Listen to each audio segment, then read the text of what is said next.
Hey everybody, Mobile Gamers Unite. Another beautiful day outside. So I completely forgot, I did tell someone, because I've had a few people ask me about Scylla. This behemoth of a boss right here. She's tricky, and especially for new players, this is one of those bosses where you might even have to go swap some gear out, because this boss has a very special ability. We'll look at that real quick. Pretty much what Scylla can do, okay, is first of all, she has a rotation where she will drop Poseidon's Curse. It's a big ass AoE. You don't want to be within her threat range when she does that, but that's only half the fight, okay? Because pretty much what you can do is make sure nobody is within her threat range on turn 1. She will throw Poseidon's Curse. Meanwhile, everybody's throwing their fusion power. And then when the second rotation comes, when your fusion is almost all used up, you know it's time to get outside of her threat range again and throw your fusion power again, because she's going to be throwing Poseidon's Curse again.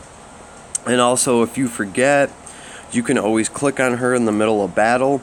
I'll show you guys, there's a little counter on her, and it'll tell you how many more turns she cannot trigger Poseidon's Curse for. So that's kind of your window to get your attacks in, and you also have to take out the little mobs that are around her that she spawns, okay? But the really important thing about this boss right here is her talent, okay? For every debuff this unit has, it gains a 5% attack and defense bonus. After taking action, grants all allies raging waves. After taking action, deals 0.3 damage to enemies within 2 blocks. This damage is triggered once every 3 turns. So she kind of gives her little peons like a little mini Poseidon's Curse. It doesn't really hurt you that bad. What does really destroy everybody is for every debuff this unit has 5% more attack and 5% more defense. You might even have to change some gear out. If you have gear that is throwing debuffs that are not effective on this boss, like, you don't want to break this boss's movement. She doesn't move. If you break her movement, she's going to get 5% attack, 5% defense. But 5% doesn't sound like much. It actually is. It's quite a lot, okay? I'm just going to use this team. Obviously, I've already played through this level before, but in a way, I'm just kind of going to show you guys how big of a difference 5% is, because you're going to see that. So, pretty much, if you want to put debuffs on this thing, you got to be really smart about it. Like, if you're going to try to break its defense, I mean, you better have like a 20-30% defense break to make up for the 5% attack and defense that this thing's going to get for it. And like I said, you don't want to be foolish with your breaks. You don't want to throw breaks that aren't going to help you at all. They're going to hurt you instead. For instance, movement is a great one. There's absolutely no reason why you should be trying to throw random debuffs on this thing, is what I'm saying. Almeda is not a good character to take for this fight, because she'll just keep throwing random debuffs on this guy. Most of those debuffs will actually hinder you instead of help you. So yeah, turn 1, I throw all my fusions and I make sure nobody is within the threat range of this thing. Sorry guys, I'm still trying to get my coffee in. Alright, so the first thing she does is she summons this guardian. This guy is actually important to kill. She summons 2 other little peons, but they're not as bad as this guy. This one's actually pretty tough. If you can throw a break on him, I would suggest it. But let's see. Not a lot of people that can really reach anyway. So what I like to do, if I'm not sure if I'm going to be able to finish this guy off or not, we'll just attack with Elwyn, and actually we can break this guy. We can break his attack with Elwyn. That's right, yeah. Elwyn has the dragon sword, and I do believe those little dudes count as dragons, so... but typically, I would use Share for that, because Share can finish off one of these little peons and still get a second attack, and you can use that on the boss. So right now, we haven't thrown any breaks on her. And because of that, her defense is 489. Attack 1361, not bad. So notice anytime I throw a break on her, her defense will go straight to 508 or something like that. Kirakaz is one of my favorite characters to take to this fight.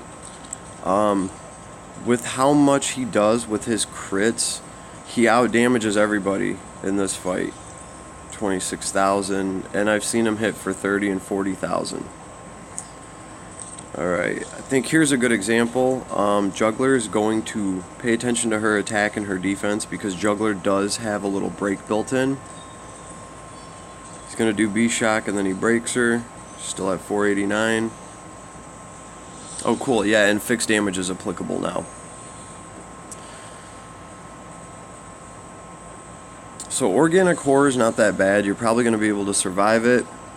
And then just get your heals up. I would prefer to bring like a Tierras or Liana to this fight for healing. But hey, whatever you guys got, you know. Battle cry. So her defense is staying at 489. As long as nothing triggers anything on accident. Actually, let's make some room over here so one of my homies can get in here. See, and Cher really doesn't do that much damage. Oh, Inspid Venom. That just procced on her. So she does have... She has 3 debuffs on her. And that's kind of what you guys got to do, is you got to do the math. Like, are these worth it? Attack minus 10% is also going to give Scylla attack plus 5% and defense plus 5%. And then this defense minus 10% is going to give her plus 5% attack and plus 5% defense. So effectively right now, this attack and defense minus 10%, they're nothing. Because Scylla's ability, she's getting plus 10% attack and defense off of having both of these. She's also getting another plus 5% attack and defense from having this damage dealt decrease by 15%. So this battle is going to make you do some weird maths if you really want to get into it. Let's see. We're going to keep things nice and simple. We have 2 turns left on the cooldown to Poseidon's Curse.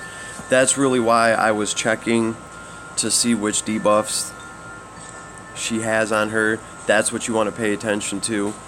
You want to get away before Poseidon's Curse triggers. So yeah, I'm not going to try to break her. And look, her defense is up to 527. It was at 480.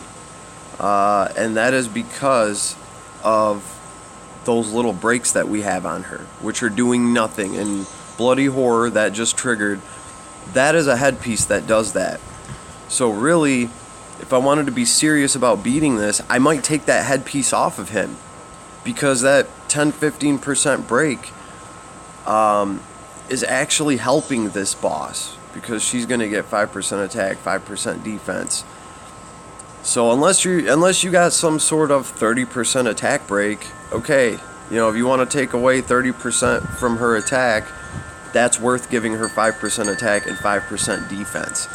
But I will let you guys figure out the maths, like specifically for your party and for what you're doing. I kind of just wanted to bring it to people's attention that this is really the big problem that you're going to have with this boss. And right here, let's see. Actually, let's check her cooldowns. We have one more turn till Poseidon's Curse. So this is our last turn to do anything. So let's see. I'll try to finish this guy off, and maybe Cher can attack again. Cool. But see, Cher's not really doing all that much damage, like compared to Kirikaze. And my Cher's not the strongest. This is the weakest faction team that I have. Is this team right here, which is probably why I've had a hard time with this boss. And actually, hold on. She's at 508 defense and 1429 attack. Can Juggler change that? 508 and 1429.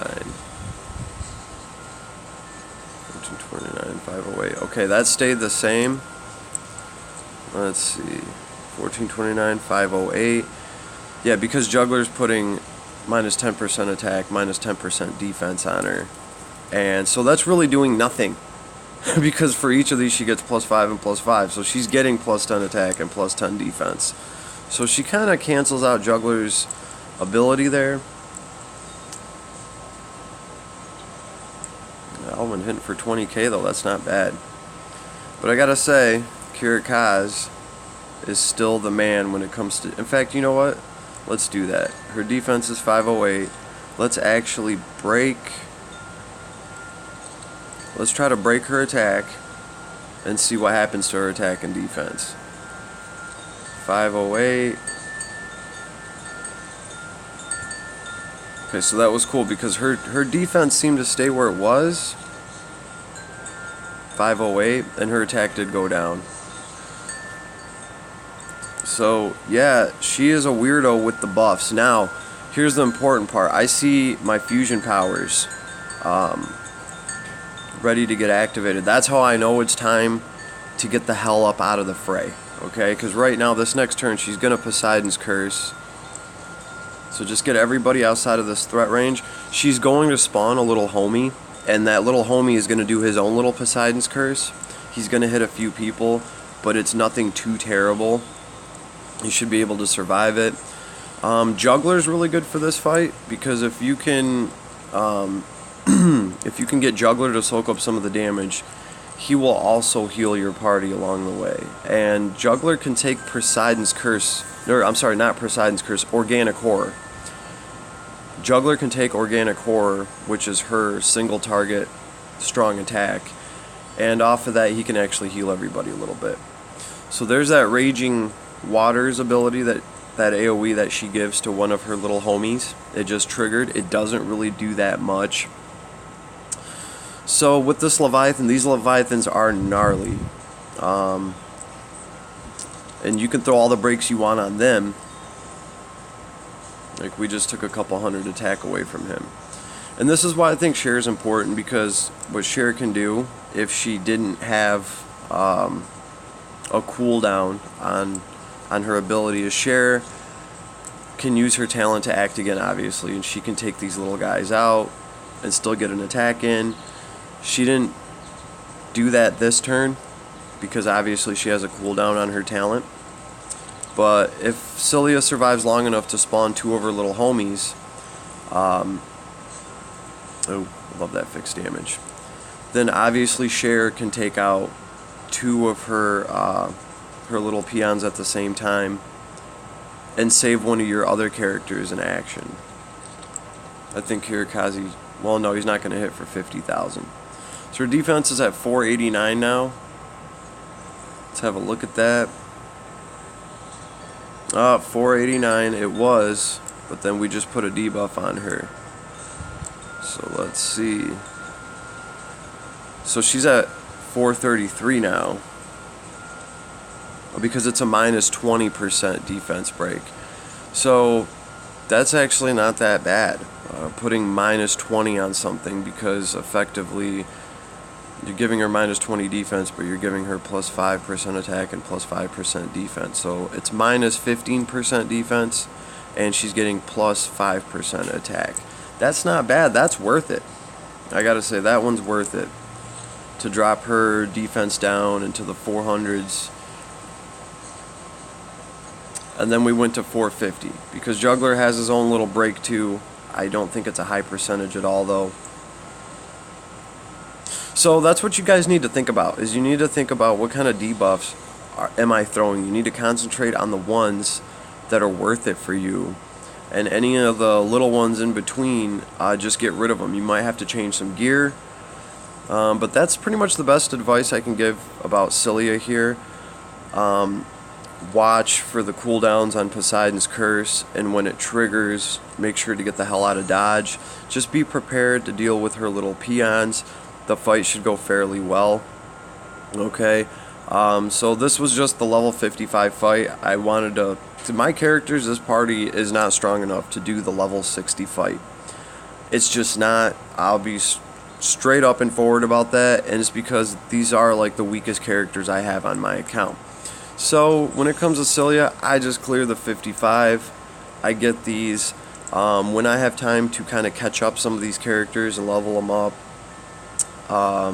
yeah, I will take them to the level 60 fight, and I will bring Liana with me for Act again, or maybe Tiaris. I don't know yet. I really don't know yet, but I know Juggler's staying. And I'm probably going to be trying to run Kirakaz too. He just, I don't know, out of the party that I have, Kirakazi actually does the most damage to this thing. And it's just because of his crits. So, anyway, this is more or less a video for some of the newer players that have asked me about this. I hope this was helpful. And Mobile Gamers Unite, I'm only one click away. You guys got any questions, let me know. I'll be more than happy to at least try to help you out.